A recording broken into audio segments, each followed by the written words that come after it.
진짜 뺀 거 하나 있어. 유비가 정치에도 있어요? 의형제 해놓고서는 배신하는 거? 조조. 그중에 지가 죽인 애가 몇 명이냐고. 관우장보다 딱 째리니까 저 안 하겠습니다. 뭐 이런 술집에서 주막에 됐거나 장빈의 뒷마당 유빈의 뽕나무집 아래 됐거나. 유비가 현령을 담당할 당시에 관우장비가 있는데 황건적이 그 현을 공격을 해서 도망간 일이 있었다고요? 현을 아예 빼앗겨요. 그래서 공손찬한테 가요. 싹 빼, 싹 빼.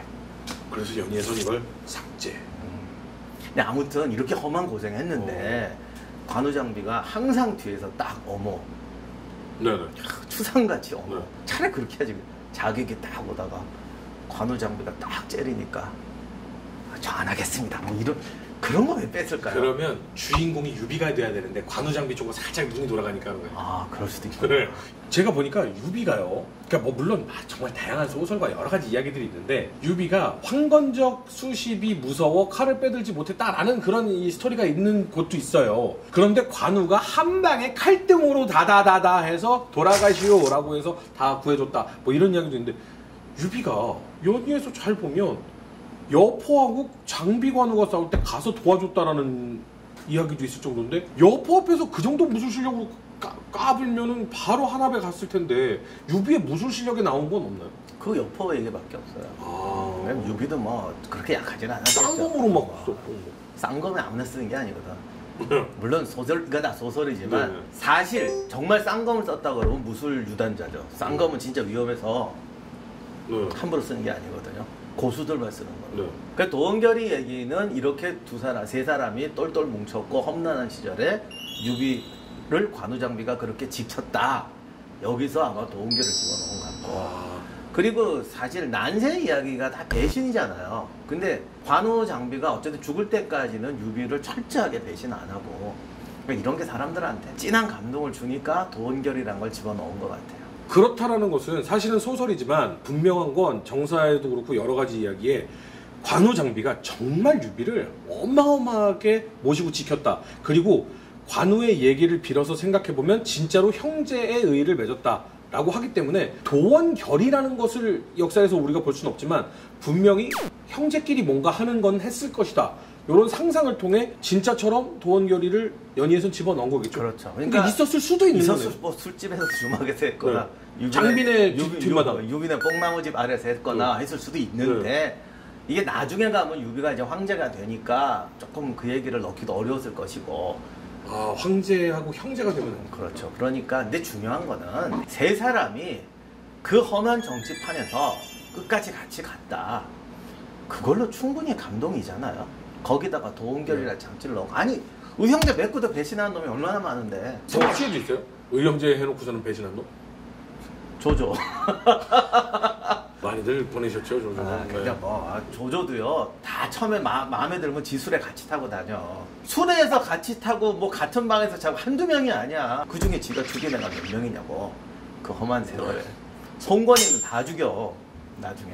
선건도 후세에 대한 평가가 참 많이 다르긴 하던데 요거는 뭐 나중에 이야기로 넘기도록 하고. 아무튼 그러기 때문에 사람들한테 더 큰 감동을 준 것 같아요. 그러니까 도원결의를 했냐 안 했냐가 중요한 게 아니라 도원결의처럼 살았다. 그리고 사실 난세가 아니라 지금도 마찬가지만 일생 살아보면 결혼도 그런 거지만 사회인들도 평생 같이 갈 수 있는 사람 찾는 게 참 복이잖아요. 그렇죠. 근데 소장님, 그럼 우리가 진짜 형제의 연을 맺더라도 황제가 되는 순간 형 이렇게 부르면 안 돼요? 형제죠. 큰일 나죠. 형제인데? 아 조선에서도 성종의 어머니가 네. 이런 말을 한 적이 있어요. 성종이 이렇게 빨리 되고 대비가 3명이나 있었거든요. 네. 뭐 그러니까 매일 무단을 3번씩 보는 거야. 대비마마께서 하시는 말씀이 우리가 족보 가족상으로는 어머니 할머니지만 네. 사회적 법제로는 왕의 신하다. 그런데 이제 문안 드리는 거는 이제 가족의 예란 말이에요. 이 가족의 얘기를 하기 위해서 왕이 몸이 힘들고 병나고 이러면 되겠냐. 우리가 피하자. 그래서 창덕궁에서 경복궁으로 이전해버립니다. 아, 문안 오지 말라고. 가족의 이해보다는 군신의 이해가 훨씬 중요하다. 먼저. 와, 그러면 천년 전 이야기로 따지면 훨씬 더 그게 심했으면 심했지 덜하지 않다. 그렇죠. 그러니까 그건 절대로 안 돼요. 형이라고 했다. 그러니까 사석에서는 모르겠어요. 사서에서 술 한잔 먹다가 장비가 예. 야, 그때는 가셔. 그게 건수를 잡혀. 그게 건수 잡혀요. 청정이 왕되고 원래 동생인데 왕이 됐잖아요. 그래서 월산대군하고 사석에서 만나면 네. 형님으로 대우를 했대는데 네. 내가 형님은 그게 더 불안할 것 같아. 괜히 나중에 건수 잡히잖아. 나를 형이라고 해놓고 그러니까 저거는 나중에 누가 또 시비 걸 수도 있으니까 내가 형이면 야 됐어 그냥 제발 그냥 나한테 이러지 마. 끝까지 아닙니다. 아닙니다. 이렇게. 아니 뒤에 끌고 가서 야 그러니까 나를 진짜 형으로 할 거면 그냥 앞에서 왕으로 해. 이거는 결국은 이제 통합적으로 생각해 보면 당연히 형제의 의를 맺고 뭐 형제처럼 지내고 이거는 당연히 그랬을 수 있는데 유비가 황제가 되는 순간 그 이후의 역사에서 형제의 예를 지키는 거는 군신의 예가 먼저기 때문에 절대로 있을 수가 없다. 그렇게 그럼 결론을 근데 냈어요. 중요한 거는 의형제를 맺고도 배신하는 사람도 많고 아버지도 자식을 배신하고 이게 정치판이고 난세인데 여기서 세 사람이 도원결을 했던 안 했던 끝까지 아름다운 모습을 가져갔잖아요. 거기다가 작가는 도원결이라는 단어를 집어넣어서 함축을 시킨 거죠.